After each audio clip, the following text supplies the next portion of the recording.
language. I have to stop it. That is, of course, the ASPCA commercial with Sarah motherfucking McLachlan making us all want to open our veins onto a bunch of suffering abandoned pets. Now, the reason this is relevant, a number of months ago, Storm made a tweet about this very commercial, talking about how sad and depressing and manipulative it was. You gotta run for the remote when you hear that song anymore. Like quicker than if your mom walks in on you watching porn. And that led to a discussion between us of ways we could possibly maybe improve slightly on the situation, which in turn led to the creation of the Twitter hashtag songs to make ASPCA commercials less depressing.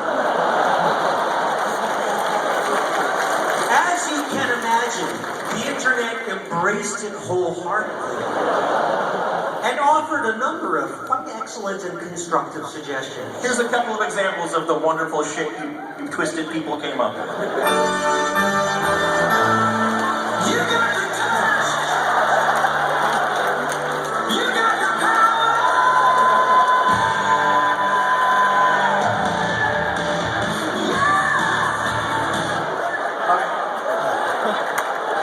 I know, right? I feel better already. It's better. Here's another.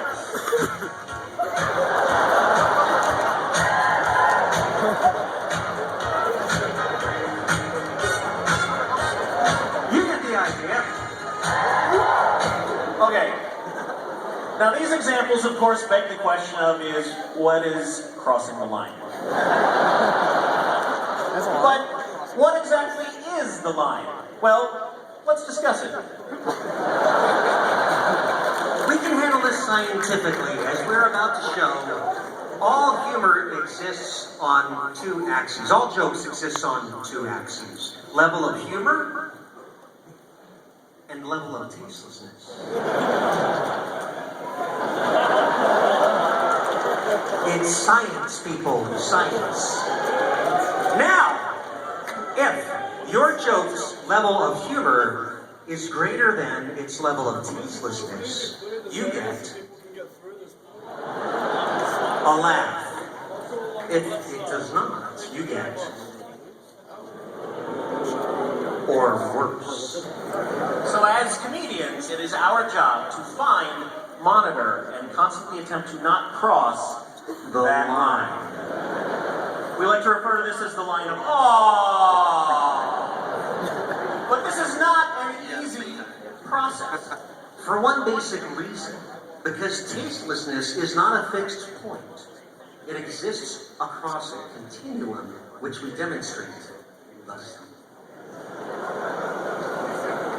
So if we start all the way over at the left, on the far side of safety, you have basic topics such as airline food.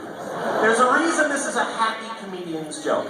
Because no one is going to dispute with you that airline food sucks. You're not taking any risk whatsoever. It's also inanimate. The airline food is not going to be offended. You get into people, it gets a little trickier. However, you have a topic like lawyers. No one is really going to take issue with you, probably not even lawyers. As your subjects get to more specific people, let's say, you can run into higher levels of danger.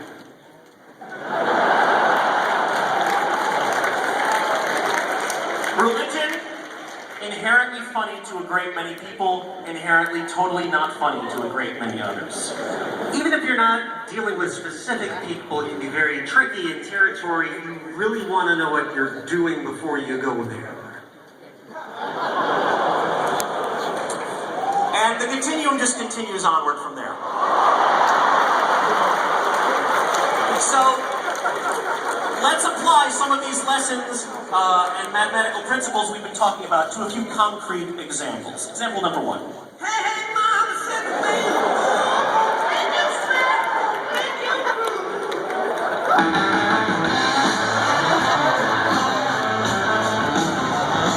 Okay. What we have here is the basic humor concept of contrast. Take one thing, sad dogs. Take a rock and roll song, funny. Now, it also has a dimension that the song is called Black Dog. However, if you did not know that, it wouldn't add to the tastelessness. So it falls pretty low on the tastelessness scale. So this gray area is a distribution of responses from when we polled the population. We analyzed the data for a while and then just arbitrarily decide where we think it belongs within it. Moving on. Who let the dogs out? Who let the dogs out? Who let the dogs out? Okay.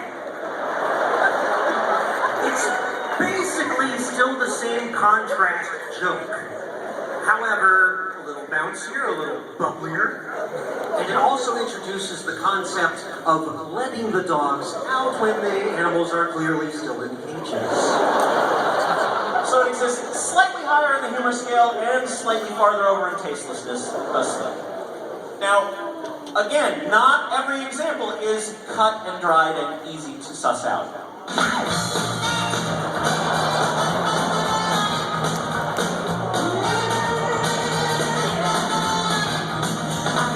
I'm impressed.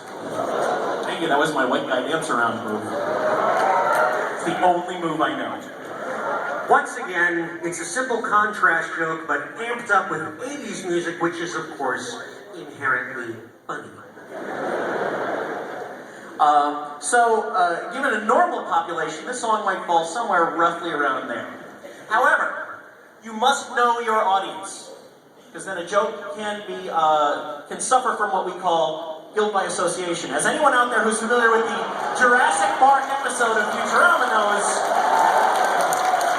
I think a few of them are, that particular song carries a much less funny, much more tear-inducing subtext.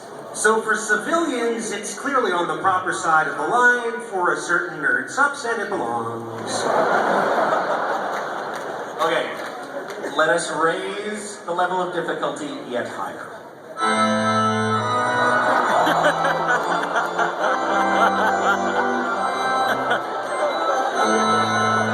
Posted without comment.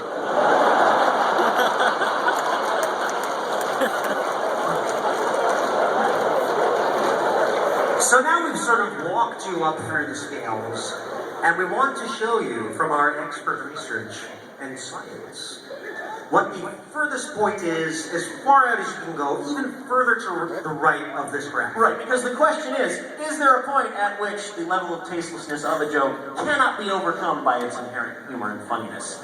After careful research, we have found, actually it doesn't even fit on the screen, it's probably somewhere up here. Ladies and gentlemen, the farthest data point in our study.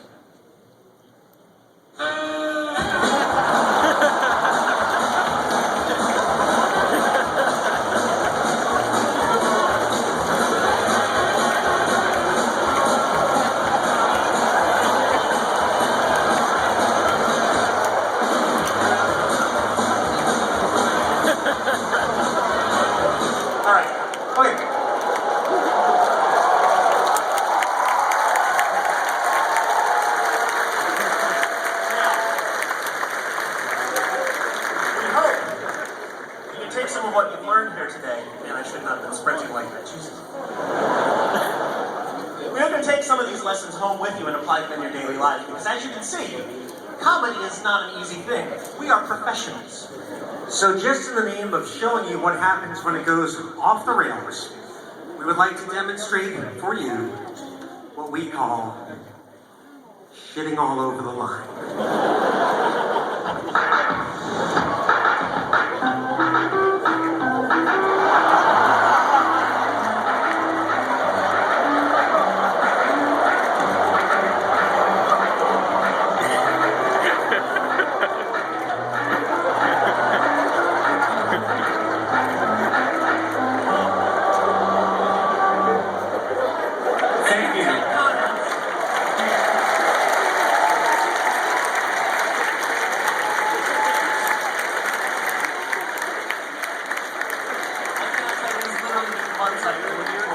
Just that here in this room tonight. That was awesome. Thank you, guys.